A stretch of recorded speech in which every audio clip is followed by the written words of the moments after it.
క్రైస్తవుల దేవుని నామానికి మహిమ కలుగును గాక. క్రైస్తవులు ధరించుకొనవలసినవి. నంబర్ 1, ప్రభు అయిన యేసుక్రీస్తుని ధరించుకొనుడి.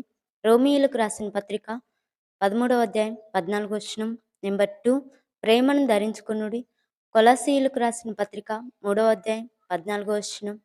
నంబర్ 3, నవీన స్వభావమును ధరించుకొనుడి. ఎఫెసీయులకు రాసిన పత్రిక 4వ అధ్యాయం 24వ వచనం. నంబర్ 4, జాలిగల మనసును ధరించుకొనుడి. కొలస్సీయులకు రాసిన పత్రిక 3వ అధ్యాయం 12వ వచనం. నంబర్ 5, దయాళత్వమును ధరించుకొనుడి.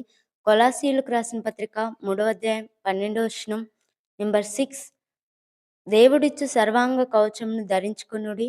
ఎఫెసీయులకు రాసిన పత్రిక 6వ అధ్యాయం 11వ వచనం. నంబర్ 7, వినయమును ధరించుకొనుడి. కొలస్సీయులకు రాసిన పత్రిక 3వ అధ్యాయం 12వ వచనం. నంబర్ 8, సాత్వికమును ధరించుకొనుడి. కొలస్సీయులకు రాసిన పత్రిక 3వ అధ్యాయం 12వ వచనం. నంబర్ 9, దీర్ఘశాంతమును ధరించుకొనుడి. కొలస్సీయులకు రాసిన పత్రిక 3వ అధ్యాయం 12వ వచనం. నంబర్ 10, క్రీస్తు శరీరమందు శ్రమ పడెను గనుక మీరును అట్టి మనసును ఆయుధంగా ధరించుకొనుడి. 1 పేతురు 4వ అధ్యాయం 1వ వచనం. ఆమెన్. దేవుని నామానికి మహిమ ఘనత ప్రభావములు కలుగును గాక. ఆమెన్. Praise the lord.